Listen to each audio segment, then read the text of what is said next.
Just looking at the film from Georgia, what did you see were some of the issues and what have you been doing to correct them?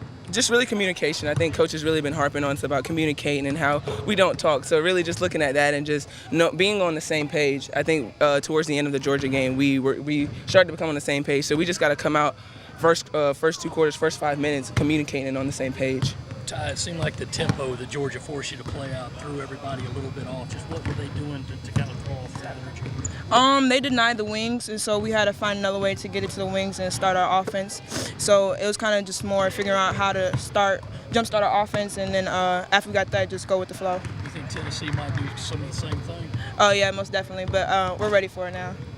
In terms of Tennessee, the challenge they present, although they're not having a great season, what stands out about this team that will still make them a tough opponent come Monday night? I mean, it's just the rivalry of it all. I think South Carolina, Tennessee has always been a great program. They've always been a good program. So, I mean, the rivalry of it all, they're going to come out and play their hardest. I feel like we get everyone's A game. So, there's nothing new to us. But just really, it's nothing really different. We're just going to take it as a game, just as we always do, and just go out and play our hardest. Have either of you got to watch Tennessee throughout the season, either on highlights or, during a real game when you weren't playing?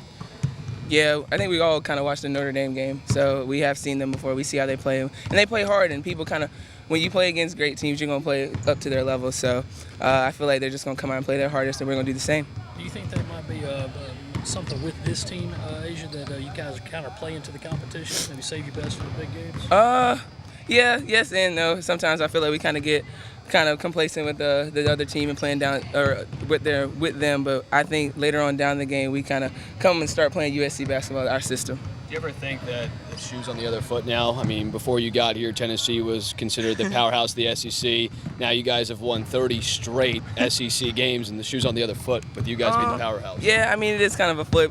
Growing up, every girl kind of saw Tennessee, the UConns being the kind of powerhouses, and especially Tennessee being the powerhouse of the SEC. So now just being a part of a team that where it has flipped and we are on the top, we just got to keep our guards up and continue to do us.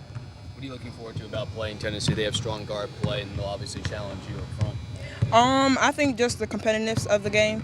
I think we're going to have to compete for 40 minutes, and I think it's going to be fun, just like Mississippi State. So I think it's just going to be a big rival, and we'll see who come out top. Talk about your progression as a point guard. That God stretches you playing a lot of big minutes in these last 4 years. I came in, I knew that it was going to be a competing thing. I knew that I was going to have to compete day in, day out, even in practice. So, I just take it as a big goal of mine to just play like her and be an extension of her on the court. Asia, what do you know about it? I mean, it's not really a best friend stuff. We're not texting buddies, but I do, of course, know of her. And we, through her UNC days, I know her there, so yeah. How tough is she to match up for and to try to game plan against? I mean, she has a great game with her. Her basketball IQ's through the roof, so it is going to be tough, but I feel like the coaching staff has set up something great for us, and we're just going to come out and do us. Thank you, ladies. Thank you.